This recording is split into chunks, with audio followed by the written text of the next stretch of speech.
Hello friends, so we are continuing this series. So आज इस video में हम देखेंगे फरवरी मंथ के most important topic of your vision IAS. ठीक है, तो CAPF AC examination point of view से स्पेसिफिकली पेपर 2 और 2024 एग्जामिनेशन के लिए जो भी रेलिवेंट टॉपिक्स होंगे एसए आर्गुमेंट एंड रिपोर्ट के लिए वो हम इस वीडियो में देखेंगे। ठीक है, सबसे पहले तो मैं आप सभी से माफ़ी चाहूँगा कि ये वीडियो थोड़ी सी डिले हो गई। देखिए, मैं जानबूझ के डिले नहीं करता, कुछ छोटे मोटे काम आ जाते हैं जिस कारण से मैं वीडियो रिकॉर्ड नहीं कर पाता हूँ। ठीक है, वैसे भी मैं खुद जानबूझ के क्यों डिले करूँगा, आप तो लाइक मेरे भाई बहन जैसे हैं, तो मैं तो चाहूँगा कि आप लोग का सिलेक्शन हो जाए। ठीक है, तो इस कारण से मैंने जानबूझ के नहीं किया, बस हाँ थोड़े से ये हो गए थे। ठीक है, तो हम स्टार्ट करते हैं देन इस वीडियो को। फटाफट हम सारे ही टॉपिक्स देख लेंगे।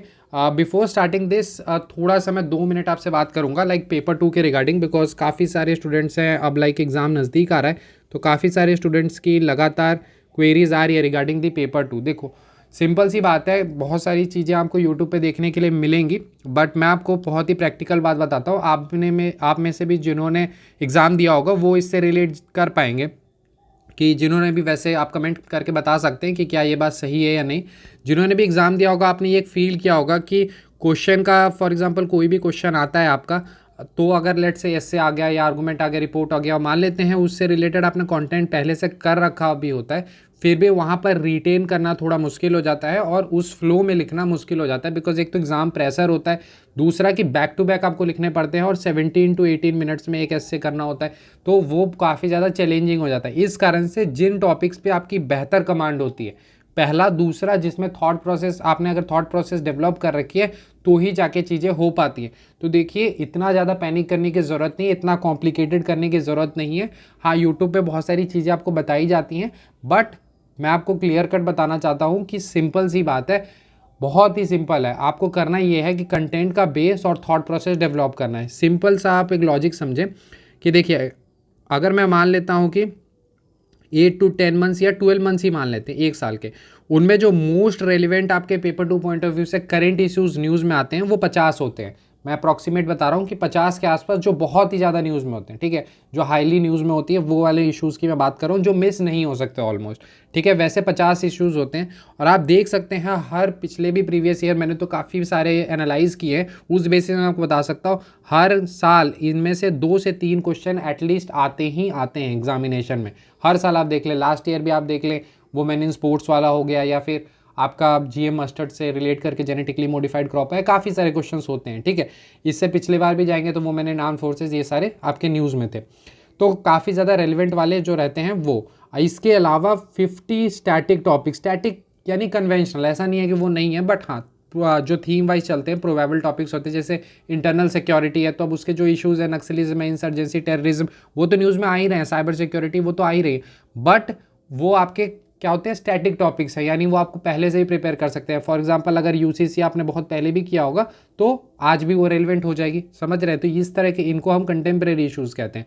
तो उस तरह के 50 टॉपिक्स मैं मान लेता हूँ, तो यहाँ से भी 2 से 3 सवाल आ जाते हैं। ठीक है, मैं मानता हूँ कि फॉर एग्जाम्पल आपका बहुत ही ज़्यादा बैड लक भी होगा ना, तो यहाँ से 2 सवाल, यहाँ से 2 सवाल, अप्रॉक्स 4 सवाल तो आपके यहीं से बन जाने। ठीक है, इसके अलावा जो आपके बाकी जो टॉपिक्स रह जाते हैं उन पे आपको बहुत ही बेसिक बेसिक अंडरस्टैंडिंग रखनी है। बेसिक बेसिक कैसे, इस वीडियो में हम बात करेंगे। मैं आज आपको विजन आई इसमें भी बताऊंगा कि किस तरह से हमें बेसिक बेसिक अंडरस्टैंडिंग रखनी होती है।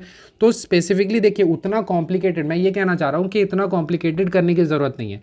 सिंपल टारगेट रखिए कि 50 जो करंट इश्यूज़ इंपॉर्टेंट थे उनको आप टैकल कर लीजिए, और इसके अलावा 50 आपके कंटेम्प्रेरी इश्यूज़ जो भी हैं थीम वाइज वो कर लीजिए। ये 100 टॉपिक्स आप बहुत अच्छे से कीजिए, बाकी जो भी टॉपिक्स हैं उनको बेसिक बेसिक करना है, थोड़ी अंडरस्टैंडिंग रखनी है, और इसके बाद आपको थॉट प्रोसेस पे काम करना है। ठीक है, थॉट प्रोसेस पे काम करना है। मैंने काफ़ी सारे वीडियोस बना दिए हैं, आप इसकी रेलिवेंस मे भी एग्जाम बाद समझेंगे, बट इसकी रेलिवेंस बहुत ज़्यादा है, बिकॉज कंटेंट को पेपर पे लाना बहुत ही ज़्यादा ज़रूरी है। मैं एक देखिए सिंपल सी बात बताता हूँ। फॉर एग्जांपल एक स्टूडेंट है, उसने लेट से कोई भी तैयारी नहीं की, उसे वो क्वेश्चन नहीं आता था, और एक आप है, आपके पास कंटेंट है बट आपको वो लिखना नहीं आ रहा, तो आप दोनों सेम एग्जाम में, बिकॉज जो आपके कॉपी चेक करेंगे वो जो आपने कंटेंट लिखा होगा पेपर पे, उस पे वो आपको जो भी मार्क्स हैं वो जज करेंगे। ये नहीं होगा कि हाँ आपने पहले इतनी प्रिपरेशन की है, 8 महीने 10 महीने, उस एफर्ट्स के कोई भी मार्क्स नहीं है। जो चीज़ वो पेपर पे लिखी हुई है उसके मार्क्स हैं। तो वो कैसे आएगा, कंटेंट को पेपर पे लाने के लिए thought process that is brainstorming काफ़ी ज़्यादा ज़रूरी है, इसलिए उस पर काम कीजिए।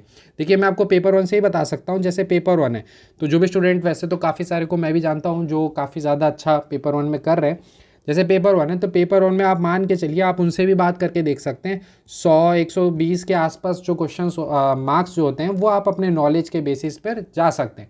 बट इसके बाद या फिर थोड़ा सा और भी कोई चला जाए, इसके बाद जो आप जाते हैं वो आप एक थ्रेशोल्ड के बाद आप रुक जाएंगे। उसके बाद अगर आप जाते हैं तो वो एमसीक्यू एप्टीट्यूड के बल पे जाते हैं, यानी कि एप्लीकेशन, ठीक है, नॉलेज का एप्लीकेशन कि क्वेश्चन सॉल्व कैसे कर रहे हैं। काफ़ी क्वेश्चंस होंगे लॉजिक से सही हो जाएंगे, इंट्यूशन से सही होंगे, एलिमिनेशन से सही होंगे, तो वो सारे क्वेश्चंस तो वो आपको एज प्रोवाइड करता है। सेम मैनर में यहाँ पे भी देखिए कंटेंट तो नो डाउट बेस है, लेकिन कंटेंट को पेपर में, क्योंकि पेपर में आपको लिखना है तो उसके लिए थॉट प्रोसेस बहुत ज़्यादा ज़रूरी है। तो आप थोड़ा सा थॉट प्रोसेस पे भी काम करें, जो भी आप टाइम अलॉट करें पेपर 2 के लिए उसमें थॉट प्रोसेस पे काम कीजिए, ठीक है। तो कोई इतना कॉम्प्लिकेटेड करने की ज़रूरत नहीं है। इन 100 टॉपिक्स को आप अच्छे से प्रिपेयर कीजिए कंटेंट वाइज, और उसके बाद थॉट प्रोसेस पे काम कीजिए। और अपना प्रैक्टिस तो आप अभी मे बी 3-4 दिन के गैप पे कर रहे हैं तो 3-4 दिन के गैप पे कीजिए, या फिर अगर थोड़ा बढ़ाना चाहते हैं फ्रीक्वेंसी तो आप बढ़ा भी सकते हैं, ठीक है।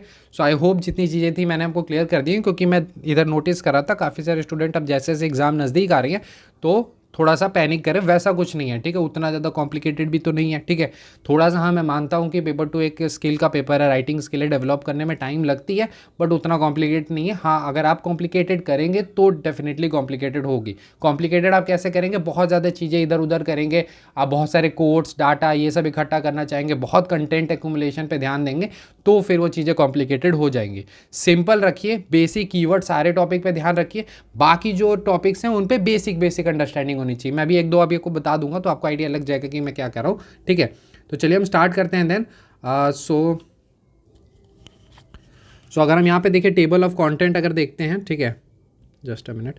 सो टेबल ऑफ कंटेंट देखते हैं तो सबसे पहले अगर हम पॉलिटी एंड गवर्नेंस में आ जाते हैं, ठीक है। तो देखिए पहला टॉपिक है आपका इलेक्टोरल बॉन्ड स्कीम, ये बहुत ज़्यादा रेलिवेंट है, ठीक है, तो ये आपको हर हाल में करना चाहिए। इसके बाद जो नेक्स्ट टॉपिक आपके लिए इंपॉर्टेंट होगा कास्ट बेस्ड रिजर्वेशन, ठीक है, ये दोनों आपको अच्छे से करने की ज़रूरत है। अब सुप्रीम कोर्ट वाला इशू है तो इसमें सिर्फ आपको पता होने चाहिए कि इश्यूज़ क्या क्या हैं सुप्रीम कोर्ट के साथ, दैट्स इट, और ज़्यादा कुछ नहीं। यहाँ पे भी थोड़े बहुत अगर 2-4 इश्यूज़ पता है तो ठीक है, नहीं तो चल जाएगा, ठीक है।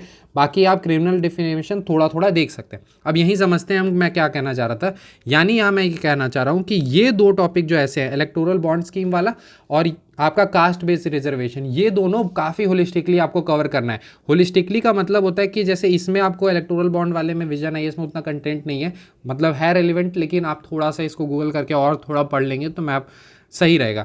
अब जैसे ये है तो इसके अलावा आपको इलेक्टोरल रिफॉर्म्स ये सब थोड़ा बहुत कर लेना चाहिए, ठीक है, क्योंकि ये काफ़ी ज़्यादा न्यूज़ में भी है तो यहाँ से क्वेश्चंस बन सकते हैं। सेम कास्ट बेस्ड रिजर्वेशन है तो रिजर्वेशन, ये सब रिजर्वेशन से मैंने बताया भी था लास्ट टाइम कि 2-3 सवाल आ चुके हैं पिछले 10 सालों में ही, ठीक है। तो ये दोनों को होलिस्टिकली प्रिपेयर करना है। होलिस्टिकली मीन्स सारे डायमेंशंस पे अच्छे अच्छे पॉइंट जो हैं कीवर्ड बेस में आपको ध्यान पे रहने चाहिए, ठीक है। तो अगर क्योंकि ये आते हैं तो आपको करना ही चाहिए, लेकिन बाकी ये हैं तो इन पे थोड़ा थोड़ा आपको ध्यान रखना है कि अच्छा ठीक है सुप्रीम कोर्ट है तो इनके सुप्रीम कोर्ट के पास क्या क्या इश्यूज़ हैं, इतने सारे केसेस क्यों पेंडिंग है, कैसे बर्डन हो रही है, ये सारी चीज़ें। फिर नालसा है तो नालसा के साथ क्या क्या इश्यूज़ हैं। एक और मैं आपको एग्जांपल देता हूँ, फॉर एग्जांपल इंटरनेशनल रिलेशन में आते हैं तो इंटरनेशनल रिलेशन में अगर हम देखते हैं तो देखिए इंडिया नेबरहुड फर्स्ट पॉलिसी काफ़ी ज़्यादा रेलिवेंट है आपके एग्जामिनेशन पॉइंट ऑफ व्यू से। म्यांमार वाला मैंने आपको 10 टॉपिक्स में ही बताया था तो ये आपको अच्छे से करना है। इसके बाद आपका इंडिया यूएई रिलेशंस आपको करना है। अब जैसे देखिए फ्रांस रिलेशन है, बहुत कम चांसेस है, अगर आपने पीछे के सवाल देखे होंगे 10-15 सालों के, तो 10 सालों के बेसिकली, तो इस तरह के नहीं आते हैं, मतलब फ्रांस से बहुत ही कम चांसेस है कि आए। वैसे ये न्यूज़ में थोड़ा सा डिफेंस कोऑपरेशन ये सब को लेके, तो करना क्या होता है, जैसे अब मान लेते हैं इंडिया यूएई है तो उसको अच्छे से आपको होलिस्टिकली प्रिपेयर करना है, ठीक है, मतलब सारे पॉइंट्स आपको पता होने चाहिए, लाइक एरिया ऑफ कन्वर्जेंस में 3-4 पॉइंट पता होने चाहिए, डाइवर्जेंस में पता होने चाहिए, क्या क्या स्टेप्स ले रहे हैं वो सारे, और करंट में क्यों न्यूज़ में ये सारे, तो इसको बोलते हैं हम होलिस्टिकली हमने उस टॉपिक को कर लिया है। लेकिन जब हम इंडिया फ्रांस को करेंगे, फॉर एग्जाम्पल मुझे ही अटैम्प्ट देना होता, मैं देखता इंडिया फ्रांस, तो मैं जो करंट में चीज़ें 1-2 की हाँ डिफेंस कोऑपरेशन हो वो, और 1-2 बातें मैं ध्यान रखूंगा वो भी स्पेसिफिकली डाइवर्जेंस वाले, ठीक है, 1-2 बातें बस ध्यान रखूंगा, दैट्स इट। इससे ज़्यादा नहीं करना क्योंकि बहुत ज़्यादा कंटेंट करना सही स्ट्रैटेजी नहीं होती है, ठीक है। तो ये वाला आप कर सकते हैं। फिर इसके अलावा एक्सपेंशन ऑफ ब्रिस्क है, उतना वैसे रेलिवेंट नहीं है, बट हाँ मे बी इस तरह से वो रिलेट करके पूछ लेते हैं तो उस बेसिस पर आपको करना चाहिए। टोटल आपके 5 मेंबर्स हो जाएंगे, इस तरह से अपनी मॉर्निंग से याद रखते हैं CAI से। सऊदी अरेबिया हो गया आपका, इजिप्ट है, फिर इथोपिया है, फिर UAE हो गया और आपका इसराइल, ठीक है। देन आपका ये वाला फॉर एग्जांपल अब ये भी है जैसे साउथ एशिया सब रीजनल इकोनॉमिक कोऑपरेशन, तो ये डायरेक्ट कभी नहीं आएगा, ठीक है, बट हाँ कहीं कोट करने के लिए आप यूज़ कर सकते हैं value addition point of view से, बट डायरेक्ट रिलेवेंस नहीं है। इकोनॉमी में आ जाते हैं तो इकोनॉमी में आपके दो काफ़ी इंपॉर्टेंट थे, एक तो स्मार्ट सिटी मिशन, वैसे हमने ये पहले भी देखा है, आपका है FDI इन स्पेस सेक्टर, ठीक है। तो FDI इन स्पेस सेक्टर देखेंगे, बाकी ये दो स्कीम्स है वो आप देख लीजिएगा, ठीक है, क्योंकि स्कीम्स हम वैल्यू एडिशन में यूज़ कर लेते हैं तो उस पॉइंट ऑफ व्यू से ये रेलिवेंट रहेगी, बाकी उतना रेलिवेंट नहीं है। फर्टिलाइजर्स ये सब थोड़ा थोड़ा पता है, ठीक है, बट उतना डायरेक्ट नहीं आएगा, ये सारे आपके डायरेक्ट आने के चांसेस बहुत ही कम है, ठीक है। अब हम आ जाते हैं सिक्योरिटी वाले में, तो सिक्योरिटी में देखिए ग्रे जोन वॉरफेयर है, तो देखिए इससे डायरेक्ट नहीं आएगा, ठीक है, बस पता होना चाहिए कि ग्रे जोन वॉरफेयर किसे कहते हैं, अनकन्वेंशनल वॉरफेयर टैक्टिक्स है, ये सारी चीज़ें हैं वो आपको बस पता होना चाहिए, दैट्स इट। कहीं कहीं आप कोट कर सकते हैं सिक्योरिटी से रिलेटेड नए एस्पेक्ट्स में, बट डायरेक्ट ये टॉपिक नहीं आएगा, ठीक है। इसके बाद अगर हम बात कर लेते हैं जैसे ये ड्रोन वाला है, तो ये कहीं कोट करने के लिए आप काम कर सकते हैं, वो सारे आप लिख सकते हैं, ठीक है, अपने मतलब फॉर एग्जांपल कहीं पे जैसे वैल्यू एडिशन बना रहे हैं तो वहाँ 1-2 पॉइंट लिख लिया इस तरह का कि कहीं आया तो हम उसे कोट कर लेंगे। एनवायरनमेंट में अगर हम बात करते हैं तो जैसे वाटर एक्ट है तो ये सब पेपर 1 पॉइंट ऑफ व्यू से रेलिवेंट रहता है। अब जैसे रामसर कन्वेंशन भी है तो पेपर 1 पॉइंट ऑफ व्यू से, बट इधर आपके लिए ये नहीं रहेगा। एक तो ये वाला आप देखिएगा क्लाइमेट क्लीन एयर कॉन्फ्रेंस वाला, ठीक है। फिर मीथेन इमिशन देखिए डायरेक्ट तो नहीं आएगा, बट जब हम एनवायरनमेंट की बात करते हैं तो वहाँ पर आप मीथेन इमिशन थोड़ा सा लिख सकते हैं, फॉर एग्जांपल कुछ पॉइंट लिख लिया वो कहीं काम आ सकते हैं। यहाँ पर एक इंपॉर्टेंट रहेगा क्राउड डिजास्टर मैनेजमेंट, ठीक है। फिर हाँ ये आपका इंपॉर्टेंट है क्लाइमेट रिजिलियंट फार्मिंग, ये एक टॉपिक अच्छा है, इसे आप कर सकते हैं, एग्रीकल्चर को लिंक करके क्लाइमेट के साथ अच्छा टॉपिक है ये आप कर लीजिएगा, ठीक है। इसके बाद अगर हम बात करते हैं सोशल इश्यूज़ में, तो देखिए ये वाली इशू कितने दिन से न्यूज़ में चल रही है, मैंने लास्ट वाले में ही बताया था। आप मान के चलो सरोगेसी वाले पे आने के चांसेस काफ़ी ज़्यादा हैं, तो सरोगेसी इन इंडिया जो है वो आप अच्छे से कर लीजिए, ठीक है। ये वाला हमने 10 टॉपिक्स में भी देखा था तो ये आप कर लीजिएगा। बाकी ये जो लीव पॉलिसी है आप देख लीजिएगा क्या क्या इसमें है, डायरेक्ट नहीं आएगा, ठीक है। इसके बाद जैसे आयुष मिशन भी है तो ये आपके वैल्यू एडिशन के लिए ही काम आएगा, डायरेक्ट तो नहीं है। इसके बाद जैसे ये एजुकेशन वाला है तो यहाँ पे आप कोट करने के लिए कर सकते हैं। बाकी आपके ये जो जेंडर इक्विटी एंड इक्वालिटी वाला टॉपिक है वो आपको अच्छे से करने की ज़रूरत है, ठीक है। इसके बाद हम साइंस एंड टेक में आते हैं, तो साइंस एंड टेक में आप देखेंगे तो ये सारे में से कोई भी उतने इंपॉर्टेंट नहीं है। एक आप फूड रेगुलेशन वाला थोड़ा सा देखेंगे, ठीक है, बस दैट्स इट।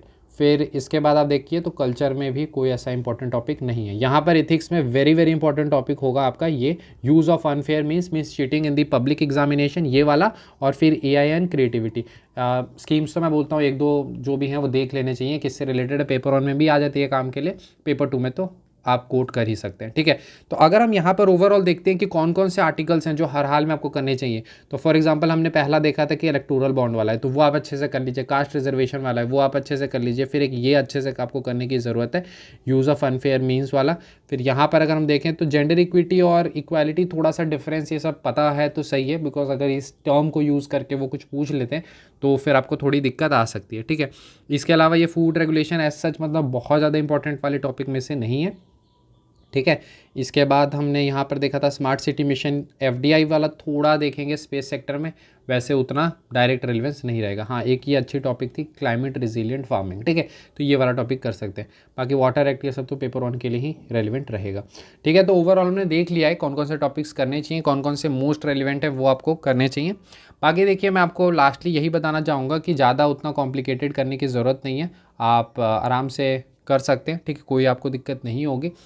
थोड़ा सा बस ज़्यादा अपने को बटन देने की ज़रूरत नहीं है, 1-2 स्टेप्स हैं वो आप फॉलो करते रहिए, थोड़ी सी प्रैक्टिस करते रहिए, चीज़ें हो जाएंगी, ठीक है। बाकी फिर भी कोई डाउट होता है तो आपके पास टेलीग्राम ID होगी मेरी, आप वहाँ पे कांटेक्ट कर लीजिए किसी भी तरह के डाउट्स के लिए, ठीक है।